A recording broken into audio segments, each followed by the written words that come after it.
এই ২১ সাল থেকে আমি আরো পরিচালনা কাজ শুরু করি। আমার এর মেয়াদ ছিল ২০২১ থেকে ২০৩০ সাল পর্যন্ত। তো এর মধ্যে সেলিম প্রধান জেলে ছিল। এলো আপনার জেল থেকে বের হইয়া বিভিন্নভাবে আমাকে বিভিন্ন সময় আড়ত থেকে বেদখল করার জন্য চেষ্টা করতেছে এবং বিভিন্ন সময় আমরা হুমকি দামকে দিতেছে এবং আমাদের আড়তের মধ্যে বিভিন্ন এরা লোকজন সন্ত্রাসী কিছু কতিপয় সন্ত্রাসী লোকজন নিয়ে আড়ত বিভিন্ন আড়তদারকে থেকে অনেক টাকা প্রায় ২.৫ কোটি টাকার মতন সে নিয়ে নিছে। একজন আড়তদারকে ধরে নিয়ে আটকায় ২ লাখ ৩ লাখ ২.৫ লাখ এরকম করে টাকা নিতেছে।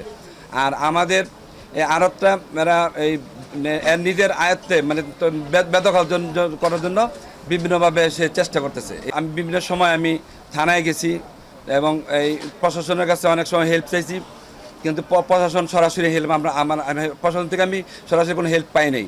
না পাওয়ার কারণে আমি আপনাদের কাছে শরণাপন্ন হই এবং আপনারা আমি অসহায় হিসাবে আমাদের এই সাংবাদিক ভাইয়েরা আমার যেভাবে আইনিভাবে আমি আমার আড়ত আমি পরিচালনা করতে পারি সেটা আমরা সহযোগিতা করবেন এবং আইনগতভাবে আমাকে হেল্প করবেন আপনারা।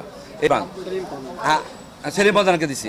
আর এর মধ্যে আমরা স্থাপনা করতে গিয়ে প্রায় 10.5 কোটি টাকার মতন আমাদের ইনভেস্ট করা আছে। হ্যাঁ, তোমার এই দেশের সবচেয়ে বড় ডন। হ্যাঁ, তো আমার কেসিনো সম্রাট না, বুঝলেন না? হ্যাঁ তো মনে করেন আমরা তো গণ্যই না, সে মানুষই মনে করে না। আমাদের অভিযোগটা এর এই যে বেদখল করতে চাইতেছে আমাদের এ থেকে আমার চাই, আমরা যারা পরিচালনা করতে পারি চালাইতে পারি, এটা আমরা নিশ্চিত করতে চাই। অভিযোগটা হলো আমরা এই চুক্তি আছে 2021 থেকে 2030 সাল পর্যন্ত।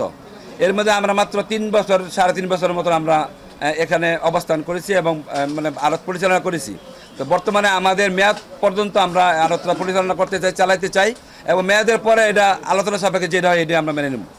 নির্বাচন করতে পারে নাই, কেসুনো কাণ্ডে দুর্নীতির কাণ্ডে নির্বাচন করতে পারে নাই, ওই জাল মিডানোর জন্য আজকে আড়তের মধ্যে এসে আমাদের সাথে উনি প্রোপাগান্ডা একটা বিভিন্ন বিশৃঙ্খলা তৈরি করার প্রচেষ্টা করছে। এর জন্য সে আমাদের বিরুদ্ধে মিথ্যা কথা অভিযোগ করে সাংবাদিক সম্মেলনের মাধ্যমে আমরা কে বলে নির্বাচনের আগে প্রত্যেকটা আড়তদারের কাছ থেকে নির্বাচনে ব্যবহার করার জন্য 5,000 টাকা করে বলে দাবি করছি। কথা কি সত্য? একটা বিষয়, আমরা আড়ত 3 বছর যাবত আমরা চালাইতেছিলাম সফলতার সাথে।